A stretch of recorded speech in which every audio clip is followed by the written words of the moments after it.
Luo Zheng is an actor, singer and idol of Miao ethnicity. He is from Guizhou Province, China. He was an idol producer as a trainee. He was born on October 23, 1995. In 2021, he played the role of a Gu Yan Luo in Make My Heart Smile.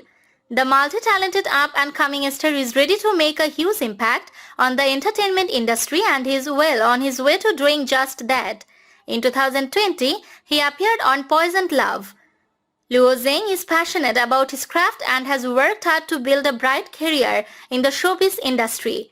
In 2020, he appeared on Girlfriend as Mo Shao Bai. He is quickly becoming a very recognized face on television, and it has everything to do with how good she is at his job. In 2020, he has also worked on projects like Parallel Love and Boom Boom.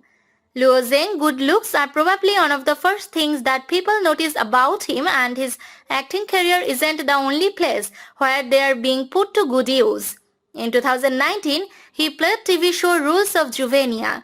He has attained quite much in her still early career and seems to be hungry for more and more. In 2019, he appeared on Fall in Love. He has been described as an easygoing person by his co-stars. In 2020, he played the TV series We Are Young. Luo Zheng has made his mark in the China entertainment industry and has a bright future ahead of him.